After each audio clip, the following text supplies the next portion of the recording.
Right.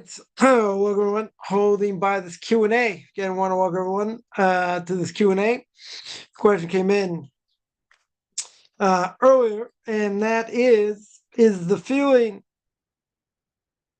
of curiosity and secular matters and other daily trivial things a form of the Eitzar? Is it a form of the evil inclination? And if a Jew pursues it, satisfy his curiosity, is that bittul Torah? Is that wasting time when you could have learned Torah? So I would say definitely it is the Eitzar. It is an evil inclination over here. Very simple. A lot of things out there doesn't mean it's not interesting. Plenty of things that are interesting that don't really matter.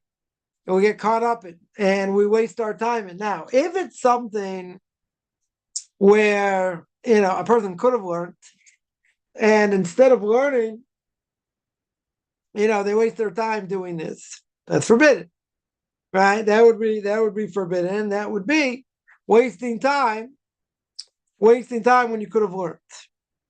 Now, curiosity, like, listen, there are a lot of things that are interesting in the world. Yeah. A lot of things that are interesting. So if it has purpose, if it's got a real purpose, then I wouldn't say it's a waste of time. It depends what it is. Someone, I've heard people ask, the question, people have said, well, do you have any hobbies? So I said, yeah, Torah is my hobby. Like, no, like, don't you have any other hobbies? Like, what other hobbies should we have? Right? What other hobbies should we have, outside of Torah? Yeah, Torah is all encompassing. Some people say, come on, I can't do it 24/7 when I'm not working, I'm tired of this. I want to have clean fun. Right? So let me ask. Is that what this world is for? It's supposed to enjoy it? Right? God is a If He wants to give His goodness. Right? For sure He wants to give His goodness. At the end of the day, what's the issue over here? All right, 1 second.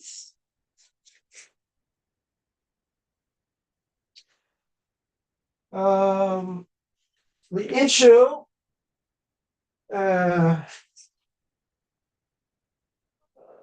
whoops.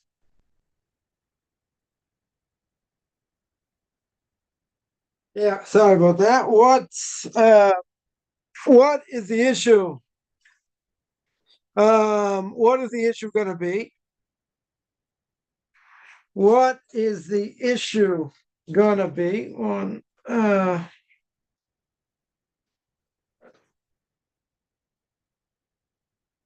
What's the issue going to be? 1 second. I want to.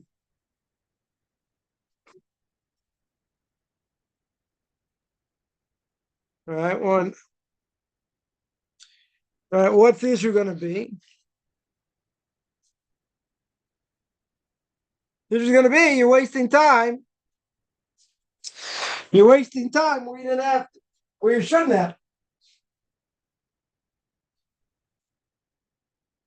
Right? Where essentially you should not have. Right? So if that's the case,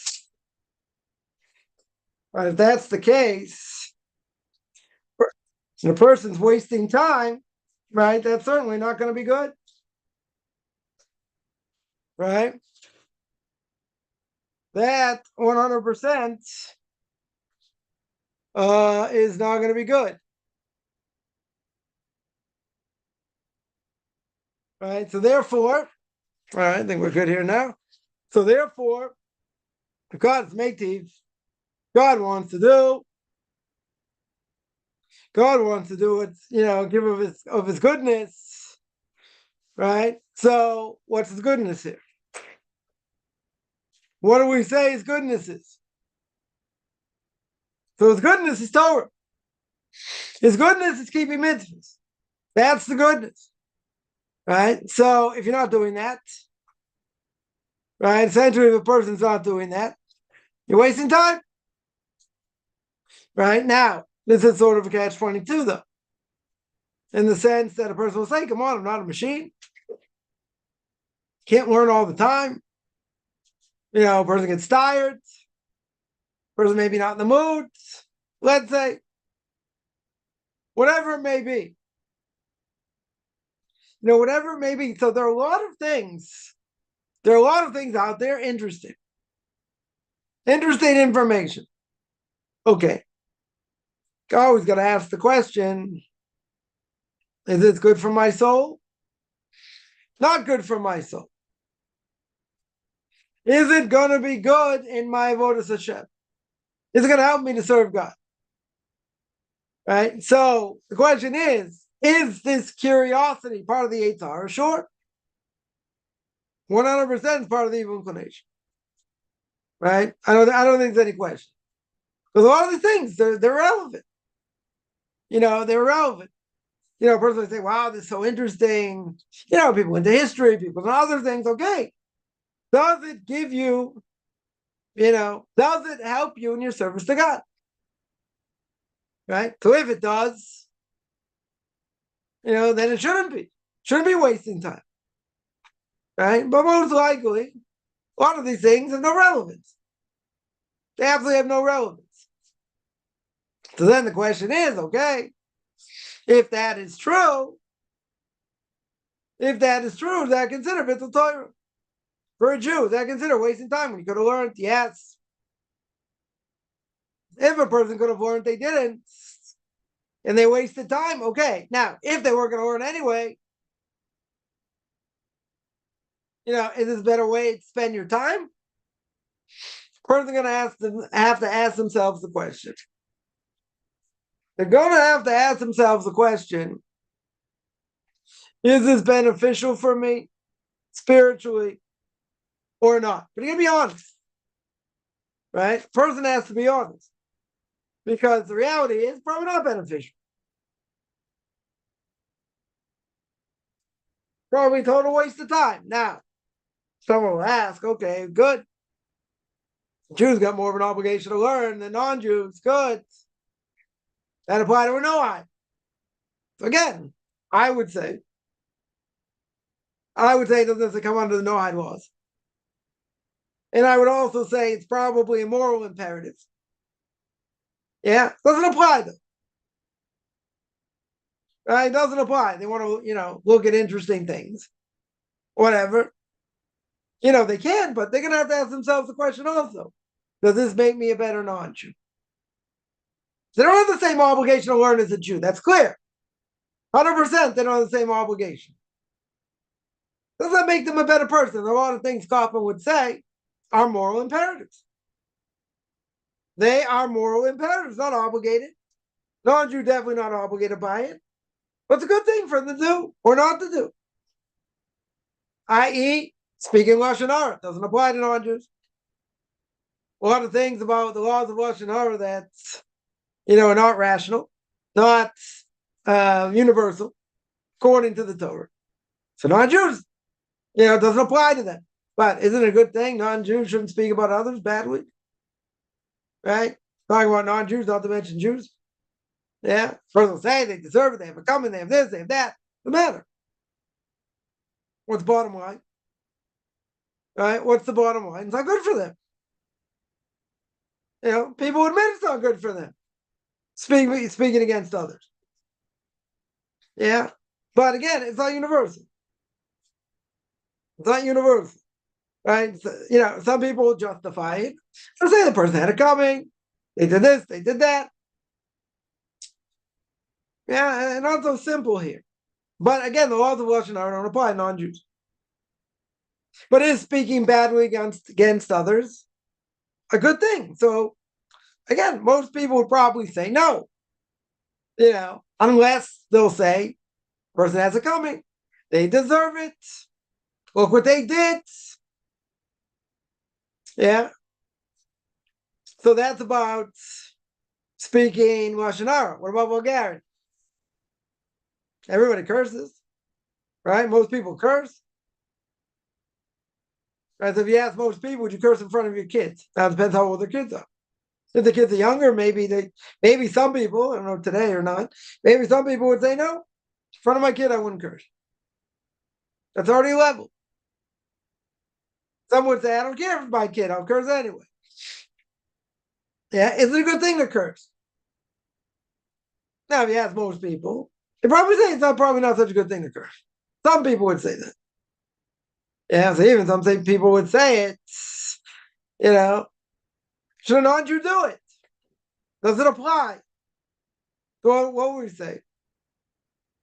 Well, yeah, it doesn't necessarily apply. It's the way of the world. This is what people do. This is what people say. So that's what people say, and that's what people do. What's the problem? Right? What's the problem? We won't have an issue with it. So things that would not necessarily apply to a non-Jew, but I would say is a moral imperative. So we always have to ask, is it good for me? Does this make me a better Jew, a better JIT, a Jew in training, a better non-Jew in the eyes of God? Because that's what's most important. What I do and how I act among others. Yeah, what we do outside or we do inside. King David says, rolling this world 70 years, right? If you have strength, you get 80 years. Everything after that's a bonus. Don't we want to maximize it? What we say all the time. What do people want in this world? Drinking. Eat, drink, and be merry, lest tomorrow I die. They'll take fantasy. Right? They want fantasy. Fantasy sells. 100% fantasy sells. Life's too hard. Right? A lot of terrible things go on in the world. Want to enjoy life. However long I'm here. Want to enjoy it. I want to kick back and smell the roses. Good. What are you going to do when you smell the roses? How are you going to use that in everyday life? And the people out there, I would say, people take me to task for saying that they have no lives. They absolutely have no lives. I don't care if they have families or not. They have no lives. What do they do? What do they waste their time on? Yeah. For Jews, it's a much more serious thing. But what do they waste their time on? The things that they waste their time on are not interesting. A person's not going to waste their time on something that's, it doesn't interest them. They're going to waste their time on things that they enjoy. That's what they're going to do. Was that good for them? So what would people say? Sure, I enjoy it. It's beneficial. Don't tell me what to do. So is that the way the evil inclination? 100%. Doesn't the evil inclination want you to do more fun things not learn Torah? Sure. Yeah, it's probably a lot more interesting in different ways. I don't have to think. I don't have to, all they have to do maybe is react. Like a couch potato. Don't have to do anything. The things are, these are things that are detrimental to the soul. Because you have to remember, the soul records. Records every last thing we say or we do. Yeah. And that we're going to have to answer for in the next world. You can't say you never did it. Right? The video shows you had your hand in the cookie jar. You can't say I didn't have it. Can't say you didn't do it. It's the opposite. Now I have to say why it was there. So anyone's had an out-of-body experience, they all say the same thing. Their soul hovers over the body. They see their life flash before their eyes. Jew, non-Jew, male, female, they all say the same thing, exactly what Kabbalah says. So every last thing they did comes in front of them. And what they saw, what they said, and what they did. Payback. It's payback. Now, weren't a lot of things that we saw and we did, weren't they fun? Probably. But that becomes part of the soul now. What we see affects us. Maybe dormant for a long time, but it's there. Never totally disappears. Things we did when we were younger, however young, they're there. A person has no one to bring up these memories, or when they come up, but they're there.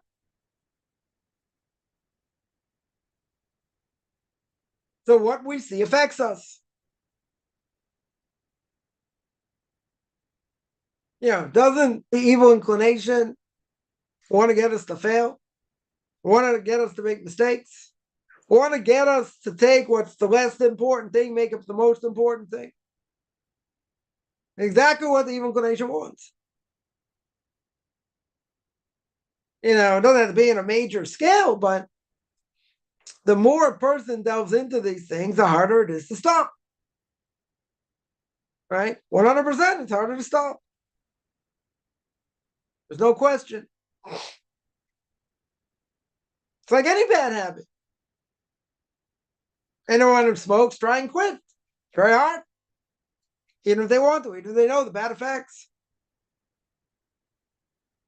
Right? There is a lot more difficult because they put nicotine in. It's addictive. That's why all the tobacco companies got sued years back. Makes sense?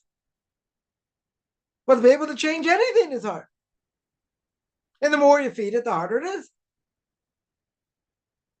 Imagine anyone who grew up, let's say, as a sports fan, whatever sport. Tell them to give it up cold turkey. Very hard. Yeah. So there are people not into sports. Okay. So for them, it's not so hard because they never interest. They never had any interest. Fine. But even so, interesting. A lot of people, thousands of people into it. These sports make billions. Players make tons of money. Sell a lot of merchandise, fill up stadiums. Anything more of a waste of time than that? You say, come on. You see, what's the worst thing? What's the worst transgression? Now, if you're a Jew, it could be. Worst transgression is you're wasting time when you could be doing something else. Right? Learning, doing something more practical. This doesn't do anything. It's enjoyable, it's just a waste of time. Now, if there's no problem in morality and other things, and vulgarity and different things, okay, so that would be the prohibition. That'd probably be the only prohibition. But what does that do, though? The more a person does it, the more they enjoy it, the harder it is to stop. It's like anything. It's like anything someone's addicted to. But what does that do? It just makes you lazy. That's what it does. Right? And, these things, that come in front of us, they'll say it's a lot more enjoyable than Torah. Torah's hard on the head. Torah, you got to think. You got to think. When you learn, you can't just read it like a newspaper. You got to think. So we only maximize 3% of our brains. Only 3%. You got to work hard. Torah is something that, you got to work hard to acquire it. That's one of the things, very hard to acquire. Right? Torah, the next world. No one's going to hand it to you on a platter. And it could be sometimes, this doesn't speak to me, so much, and person may, may be tired, not so into it, whatever. It's okay. You got to make it real. Right? We say every day, before we say the Shema at night, right? We say, Keim Chayenu V'Yorech Yameinu. It's our lifeblood. Right? The lifeblood, so to speak. Our life. That's what Torah is. I heard someone say, well, you like to pray all day, I like to play golf. I don't necessarily understand the comparison. Right? I don't pray all day. 40 minutes, an hour in the morning, 15 minutes in the afternoon, 15 minutes at night, give or take. But what else is out there? Right? Someone gave me this question before. What's going on? Someone gave this question. They say, is there anything more important than God? Yeah. Are there other things more important? So you know what the answer is? No. That's what we're here for. We are here to serve him. That's our job. And anything we do that takes away from that, right, could 100% be called a transgression. Now, if you got a good reason why you're doing it, and this and that, okay. Very good. And if not, then you're taking a step backwards, or 2 steps backwards, or 5 steps backwards, which is exactly what the evil inclination wants. And then the evil inclination will come along and say, come on, you really, you should be doing this. You feel bad. You feel guilty. Yeah. So it's hard to change. It's hard to get that out of your system.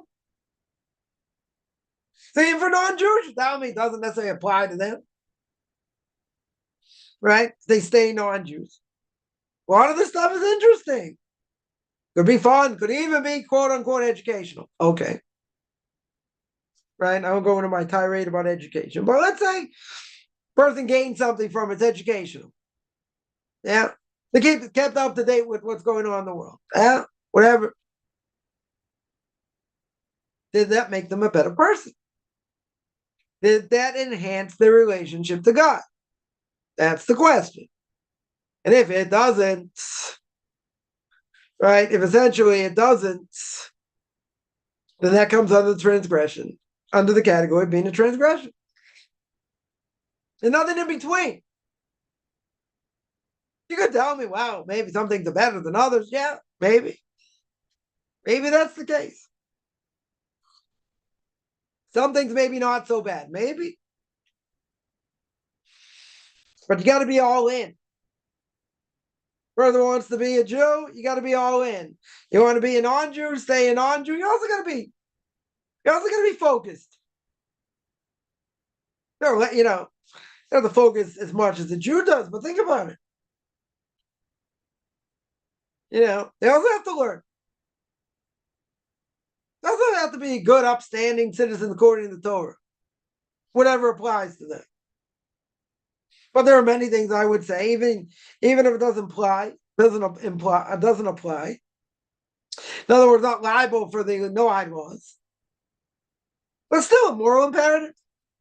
Because what they're doing doesn't make them a better person. What they're doing could very well be detrimental. Even if technically it's not forbidden. Yeah. Yeah, I get this question a lot, about modesty. Modesty issues for non-Jews. Shouldn't that apply? Should. Right? But think about it. Is that something that's universal?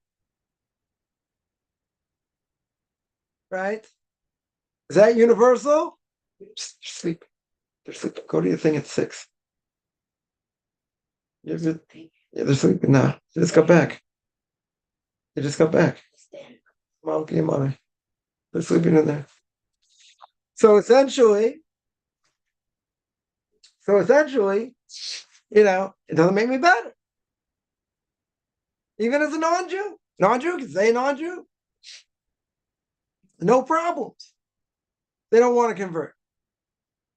Right? They have no issues. Question is, even by modesty, right? That was what I was talking about. Modesty. So you'd ask most women today, right? Take a survey. You ask most women. You say, is there any problem?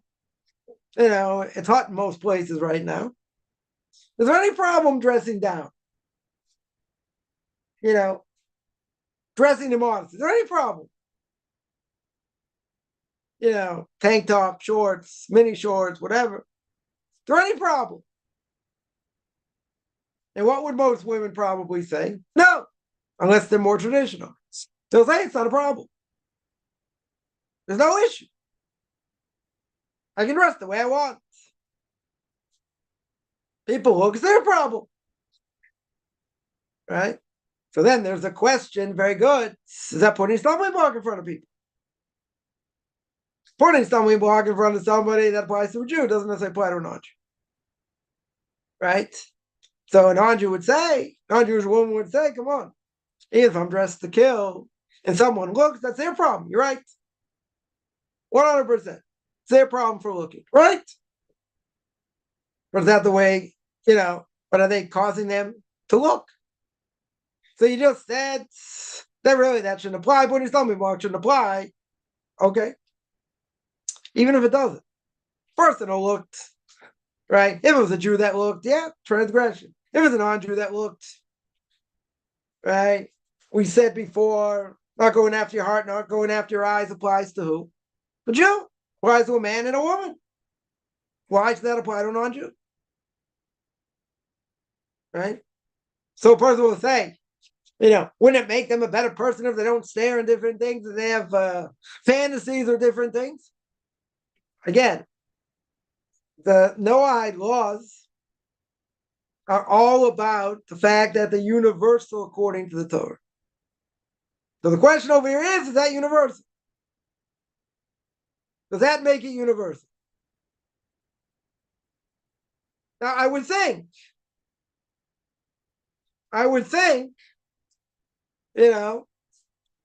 most women may be taking advantage of the way they dress. Now, is that their fault? So you can say, well, they're not asking for it. When they say no, this, that. Okay. But doesn't dressing in a provocative way? Isn't that inviting something? So hey, it's the guy's fault. I agree. 100% I agree. Yeah, but if someone dresses a certain way, isn't that like, they're provoking it? Now again, a lot of women would say, I'll dress the way I want. Okay? So according to the Noahide laws, does that really apply to them? Shouldn't apply. Shouldn't apply. The Torah says, can't go after your heart, can't go after your eyes. That applies to a Jew. Because if you would ask any non-Jew, they say, why does that apply to me? Why should modesty apply to me? Now, the only thing you can say is, well, if a person dresses immodest, they could be putting a stumbling block in front of someone else. Good. Yeah, that could be true. Even though we don't necessarily hold of it, but, right, in theory. Don't you think there are a lot of problems in the world because of it? They'll say it's a male-dominated society. They got to control themselves. You're right. I don't disagree. Aren't women objectified in general? All you have to do is watch commercials, right? See billboards, right? I think it's pretty clear, right? So it's like a vicious cycle. So something like that. Is that universal? Is the way people dress universal? I don't know. I wouldn't say that. I would think, a woman would want to be more conservative the way they dress. But you know what? People don't care. They don't care the way they dress. Just the opposite. They want people to watch and stare. Some people. That's what they want. Yeah. Other people, they'll say, okay, if this is the way I dress and someone looks, their fault. You're right. I'm not going to disagree. That's true. It's their fault. Dressing a certain way causes someone to look. Now, it could be someone, is all covered up and someone looks anyway. Okay. It's also bad. They're less likely to, in many ways. right, than someone who's dressed with, barely anything on. So again, the question we always have to ask in any of these things, the question is going to come down to, is it good for me? Is it good for my relationship to God or not? Right? So you have to think, without being led astray by your own thoughts, without being led astray by the evil inclination. Because the evil inclination can convince us of many things. Right? But the problem is, there's an issue. Right? There's an issue how it applies. It's a big issue. And if you tell me it doesn't apply, let's say these things don't apply, right? Let's say. Is that something that's good for them? Now, we see in society it's not good for them. We see clear. A lot of terrible things happen. Yeah? And I would probably, I would bet with all the money I don't have, I would probably bet a lot of things happen because the way women are dressed. Now, it doesn't mean a woman's dressed, let's say, appropriately and something happens, okay. Right? But if not, I'm not saying they deserve it. God forbid. But again, there's an issue. There's an issue. But today, people don't care. And years ago, people didn't care either. Maybe they're a little more modest, maybe, at least on the outside, right? Until things totally changed. Okay. Certainly what was going on behind closed doors, different issue. Totally different issue. But I would say these things, it's a serious problem. Society is going crazy. 100% society is going crazy. Right? Explain this, explain this to any woman. Try and have this conversation. They'll flatten you like a pancake. They'll tell you my body's my body. I can do what I want. I can dress what I want. I can go whatever path I want. Okay? Yeah. Don't you think, though? You could ask them. Even these ultimate feminists, you could ask them, don't you think people look at you differently the way you dress? In general. They'll say if they do, it's their fault. I agree. And if a person was dressed appropriately, people could still look good. But if you're dressed a certain way, it's like you're advertising. It's like free advertising. Come stare at me. Now, is that good? Again, most people say you're off your rocker. People dress the way they want. If you can't control yourself, you get a problem. That's what people say. That's exactly what people say.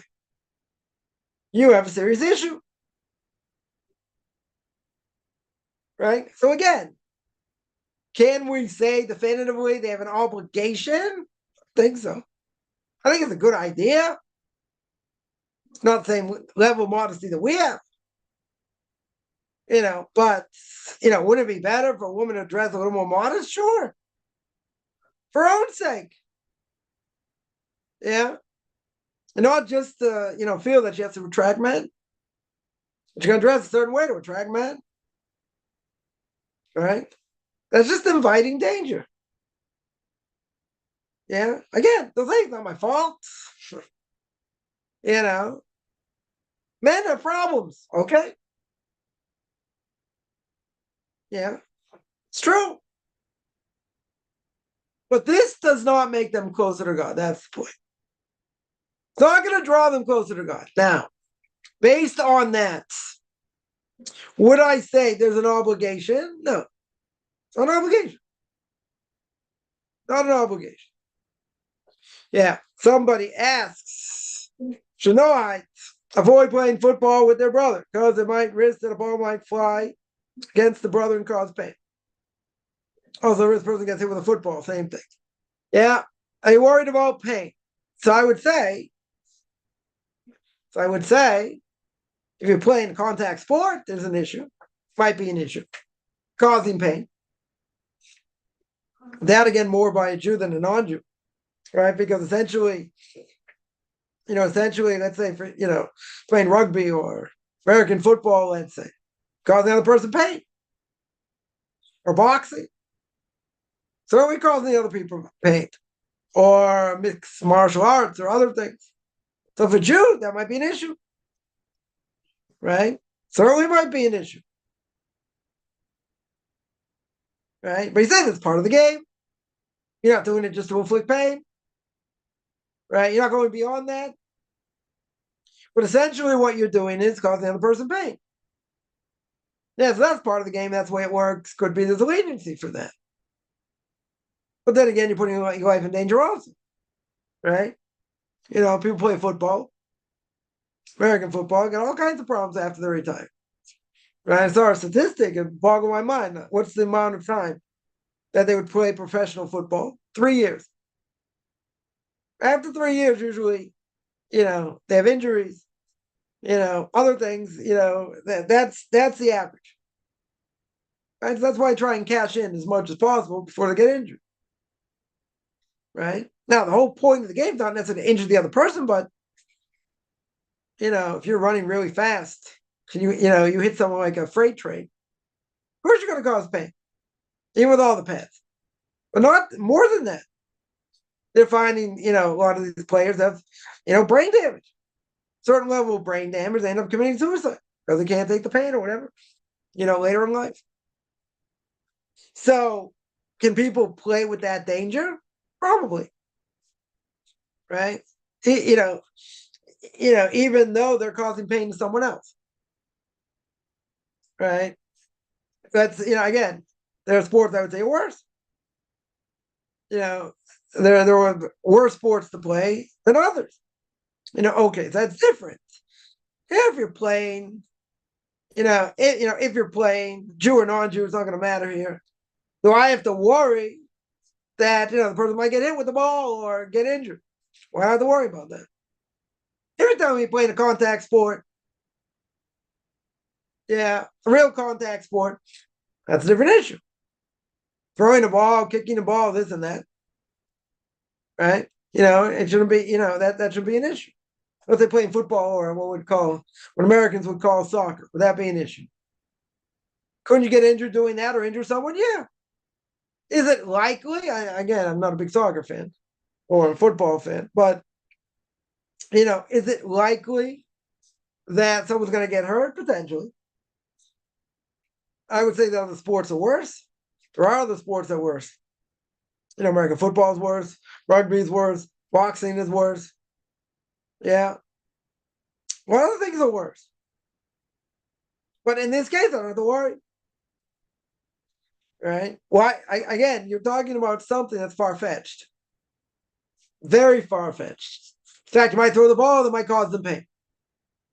I don't know. Do I have to worry about that?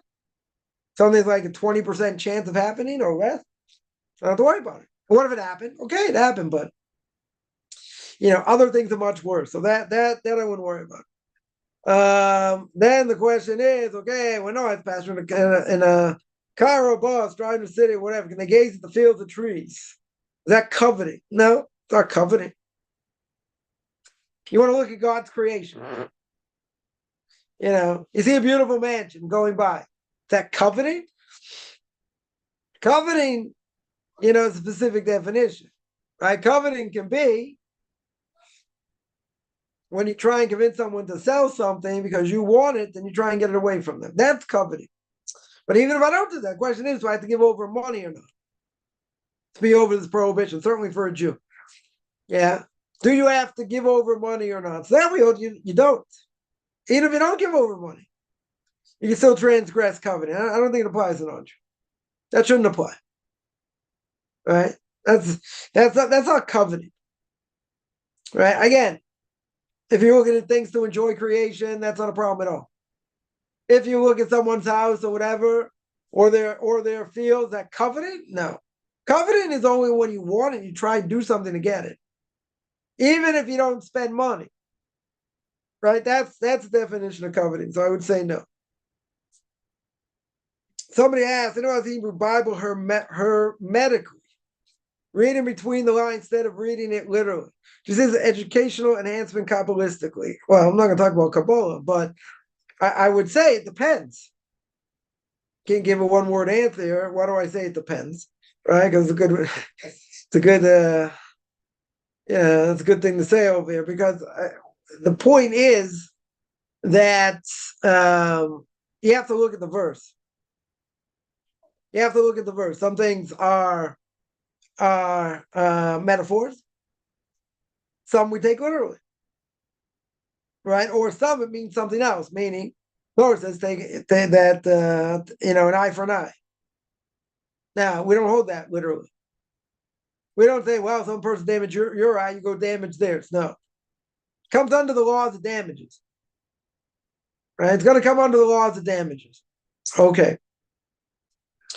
So you have to know which verses you take literally or not. How are you going to know that? Each verse by itself. Right? You have to see what I would say like this. You have to read it. You have to see what it says. So before you look at any commentaries, I would say, what does it mean to you? What does the verse seem to say? Yeah? Without knowing anything. Right? I'll give an example. 10 Commandments. One of the 10 Commandments, it says don't steal. Now, red flag should go up. Why? Before I even look at any commentary, don't I have other verses in the book of Exodus tell me I'm not allowed to steal? There are other verses. There are other verses tell me I can't steal. So now, one of the 10 Commandments will say these laws are more important than maybe other laws, because these are the first of the 10. Very good. Then you'd have to ask the question, okay, when the Torah over here says you're not allowed to steal, what does it mean? If you're going to tell me you can't steal one person from another, can't take what doesn't belong to you, you're going to say, well, that's obvious. Well, sometimes the Torah writes things that are obvious. Yeah. But there might be other things we learn from it as well, just not just the fact that's obvious. Okay. So now there's a question. The question is, Torah already said before. Torah already told me before, I'm not allowed to steal. So why is the Torah telling me over here I'm not allowed to steal? Why is the Torah telling me seemingly the same thing? Right? So the question is going to be very good. Right? If that's true, what's the coming to teach me? So now you look at the commentaries, what the commentary is going to tell you. Doesn't mean to steal from one person to another. We already know that. Yeah, what does it mean? It means don't kidnap. You can say, but how would they know that? Because it has to be some other type of stealing. It can't be just the same case. Say the Torah never repeats itself for no reason. So if the Torah never repeats itself for no reason, you got to figure out why it says it. What is the Torah coming to add over here? The Torah says 3 times, don't cook a calf in its mother's milk. Right? No, don't mix milk and meat. Very good. Says it 3 times. Told me once. I get it. Tell me a second time. Tell me a third time. What's the point? I already got it. I already understand. I'm not allowed to cook calf in his mother's milk. Now, you don't take that literally per se. Because, certainly today that wouldn't apply. Because even if a mother and their calf was killed on the same day, that milk's not being made into cheese, right? And then you're gonna cook them together, right? Something's impractical today. That wouldn't apply today. Back in the day, agricultural society. Still, what are the odds? What are the odds of that happening? That's more of a chance, right? That would happen, but I would say it's pretty slim. So it has to tell me 3 times for a reason. And we know there are 3 different reasons. One reason it says because you can't cook it, even if no one eats it. Another reason the rabbis tell us it says you can't eat it. Third reason is because you cannot get benefit from it. Now, if I was a Karaite, and I don't believe in oral law, they're also have to kind of come up with a reason why the Torah says it 3 times. Torah's going to have to do that. Oh, sorry, according to them, they're going to have to do that. They have to come up with their own quote-unquote oral law. Very good. Very good. So, I would say you got to take each verse by itself. And you got to analyze, right? It's part of biblical exegesis. You got to analyze. What is it saying? What is it not saying? What's the context? Right? What's the context? Right? So here, the question is reading between the lines. You don't read between the lines. You got to see what it says. Do I take it literally? Do I not take it literally?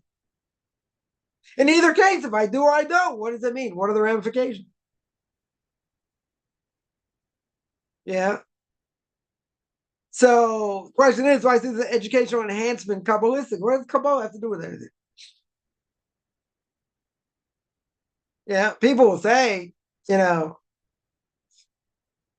say, it's a reference to this, a reference to that, spiritual world, other things, much deeper things. Okay. Yeah, it could be a much deeper explanation, much deeper understanding. Very good. Yeah, reading between the lines has nothing to do with whether it's Kabbalistically inclined or not. Right? Person would say, well, what that means is I'm seeing the bigger picture.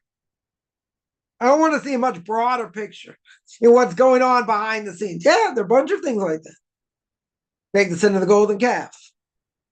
Take something like that. Yeah, there are a lot of things going on behind the scenes. But everybody says it wasn't idolatry. They didn't believe it. They didn't believe it was God. Yeah. The verse that seemed to say sounds like idolatry. Yeah, but essentially it's not. Right? All the commentaries basically come out and say it's not idolatry. Right? But again, what's going on? There are much bigger things going on because at this point, when Jewish people get to Mount Sinai, they hear what God says face to face. They hear the 10 Commandments or 2, and then they died. They came back. They didn't hear all of them. Some say they did hear all of them, whatever it is. Yeah. The world at that point was where it was before Adam and Eve ate from the tree. Right? Before they ate from the tree of knowledge. Now, if that's true, all they have to do now, they march to the land of Israel, it's over. Right? The world's over. If the world, is finished and the world comes to its conclusion the way God wants, then the Satan, the evil inclination, the angel of death, whatever you want to call him, basically gets killed, gets destroyed. There will be no evil inclination. So what does he do?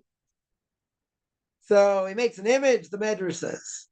Makes an image of Moses dying in a coffin, Moses in a coffin. So they miscalculated the day when he was supposed to come back. Very good. Right? They made a mistake. So what happened? So what happened over here? And they wanted some intermediary.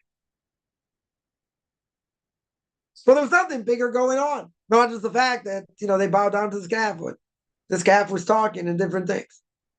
So yeah, so there's a lot more going on behind the scenes. Yeah, even without getting into Kabbalah. But, there are much deeper things going on. Right? So, you can always make it relevant to your life, but you can always look at it, in a different perspective. And seeing the bigger picture, so to speak. But again, you got to see what the verse says. What's going on? People are very quick, to look at more esoteric things and understanding simple explanation of what's going on. Right? Might not sound so much fun. Okay. Yeah, well, the commentaries pick these things apart. What's being said, what's not being said, what's being said grammatically, right? Does it make sense grammatically? A lot of questions, right? A lot of questions without getting into Kabbalah. Nothing to do with Kabbalah.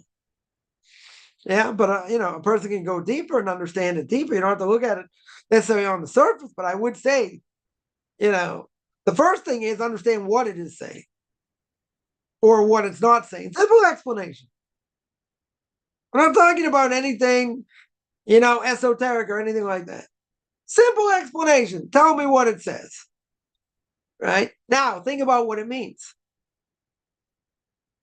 Right? Then you get into a much broader discussion.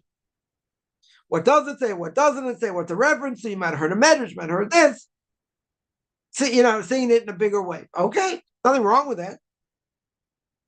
But I would say that you got to see it within parameters. People are very quick to, as I always say, wanting to learn things that are way above them. Way above them. Yeah, you can't walk till you learn how to crawl. Right? Or you can't run till you learn how to walk and crawl. And you can't study higher mathematics without algebra trigonometry. Yeah. So, I would say understand what it says. You want to go deeper than that, go through it. Okay. But understand what it says. That'll take you long enough. Right? See what some of the commentaries say, what they're learning from it. Seeing the bigger picture is a big thing. I'm not going to say no. Well, most people are already looking to see the bigger picture and this and that before they even understand what it means. That's a whole different thing. I've heard people talk about different things, sounding like, what are you going to say, Kabbalah? I don't know, deeper things, whatever. But they don't know the basics.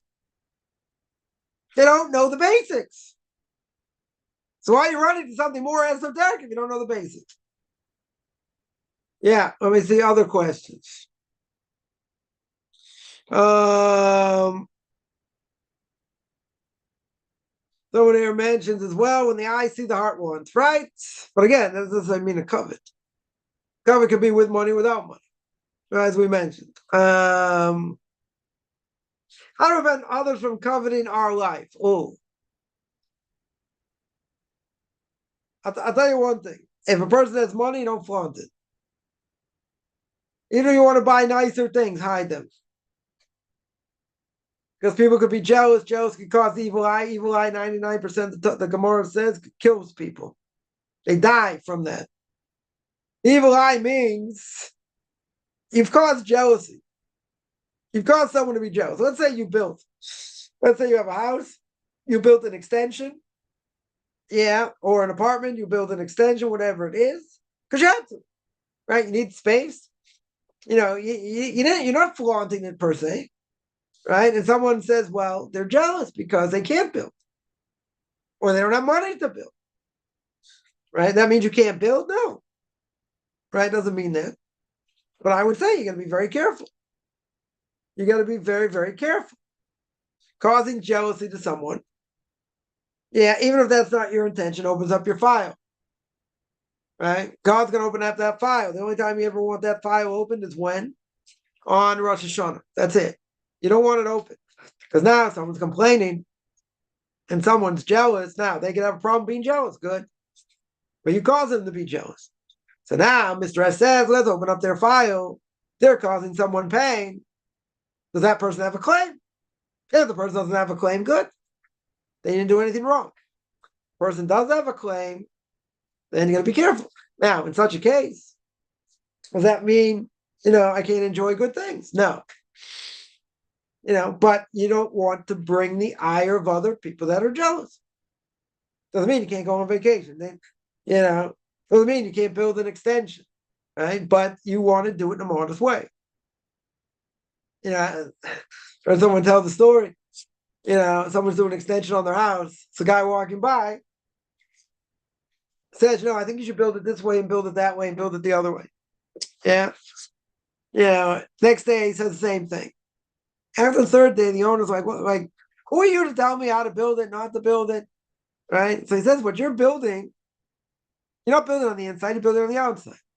Yeah. So what you're building on the outside, it's for me because I'm walking by. So if I'm walking by, you should build it the way I want. Some people are going to say, come on, it's a crazy idea. You don't have to say you're right. You're not building it. You're not spending the money. Okay. But even if you're not, you get the point. You get the point. So some people will do things in an ostentatious way. Drive fancy cars, fancy houses, this and that. Doesn't mean much. You're not going to take it with you. You work so hard for it, it's going to be given to someone else later. Right? But even so, right? Even so, person causes someone to feel bad. Even if you didn't do it intentionally, you're in trouble, possibly in trouble. I mentioned when Rav Aaron Kotler, blessed memory, mentioned by Yaakov Avinu. Yaakov steals the blessing, but his mother told him to do it. She had prophecy or divine inspiration, whatever you want to call it. She told him to do it. Blessing belonged to him, very good. But guess what? Caused good old Uncle Asaph to be upset, to cry. But he didn't do anything. He listened to his mother. She had prophecy. He didn't do anything, but he was the conduit to cause someone pain. And he gets severely punished. So you say at his level, not at our level, if a person does something, they didn't do anything wrong, but they caused someone else pain. So God's going to look at that. Is their pain justified? If pain's not justified, you have no problems. Right? If the pain is not justified, you didn't do anything wrong. If the pain was justified, you're in trouble. We're going to say, why should my file be opened up? And the answer is because you caused someone pain. Just by you building caused someone pain. So let them build. Let them, they can't for whatever reason. So now they feel bad. Right? So again, if there's not a problem what you did, you got nothing to worry about. But I would say that you got to be careful. You got to be careful. So how do you prevent others from coming to our life? You got to be very careful. You do not want to cause someone to be jealous. Now, does that mean a person has to live with rickety furniture? And live a poor life like everyone else if you have means? No. But you got to be careful. You have to be careful. Some people look like they have, the perfect family, the perfect this, perfect that. They don't know what goes on behind closed doors. But even so, perception is something. So that we have to be careful. That for sure, we have to be careful.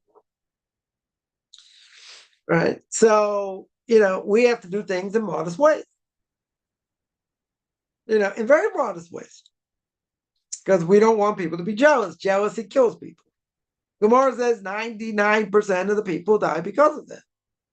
Because of what we call the evil eye. Because they're jealous. They can say, but I didn't do anything to make someone jealous.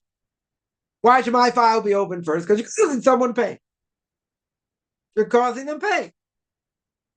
Now, do I have to worry about that? You got to worry. You got to be careful. Right? You do not want to make other people jealous. You don't want to cause them pain. Right?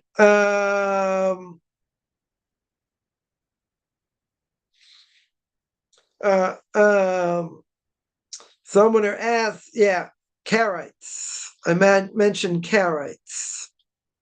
Karaites, let me put it up here. You want to look them up? That's how you spell it. Let me put it up here. Who are Karaites? Karaites are Jews that do not believe in oral law. Yeah, they do not believe in oral law. They pretty much disappeared, even though people say there are 50,000 of them in the world. You never hear anything about the Karaites anyway. But they don't believe in oral law. They take the Torah literally. Right? That's who the Karaites are. Right? That's who the Karaites are. Somebody asks, she plays more important on what the author intended with the scripture. So, if you hear what the prophets say, a lot of times, what you have is a prophet will say something, but really to understand it, you have to see where he's coming from. Sometimes they change topics. Sometimes it's cryptic, right? So to speak. Sometimes it's very hard to understand. It's very hard to understand, what they mean. So the question is, first you got to see what they say. right? Again, you got to see what they say, what the simple explanation is, what the context is, right? Most important thing is probably seeing the context, right? What are they saying, and what's the context and what they're saying, and then see, right? There's, once the person understands what's being said, what the context is, then then you see, okay, what do I take from it, right? What can I understand, right? What can I understand from it? Yeah, so that you can do. I wouldn't do it first, first thing. You gotta, again, you look at the verse. What does it say? What did the previous verse say? What did the previous chapter speak about?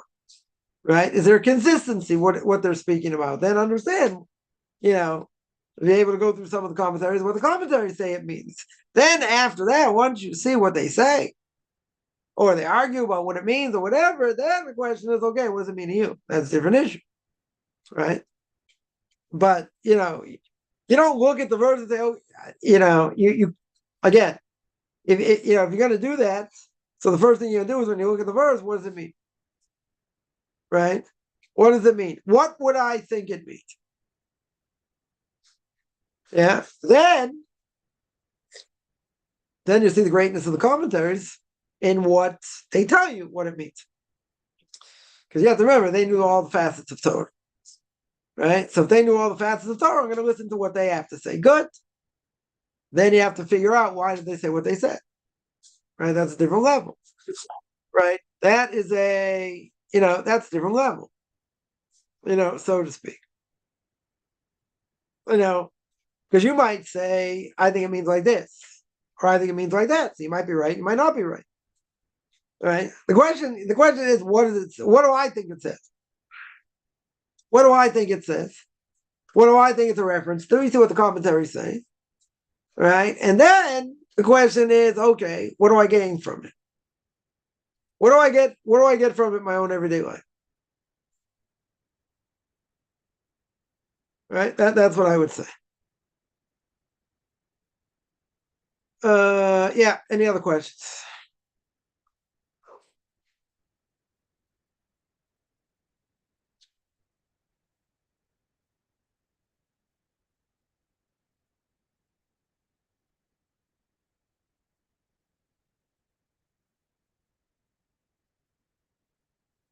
All right, I'm going to stop here. I do this every Tuesday and Thursday, 5 o'clock. 10 o'clock Eastern Time, 5 o'clock Israel Time. Anyone has any questions, find me on Facebook. Michael Chaim Kaufman, Beyond Orthodox Conversion Judaism, orthodoxconversion.com. Beyond Orthodox Conversion Judaism on YouTube. There I got videos on the Torah course of the week.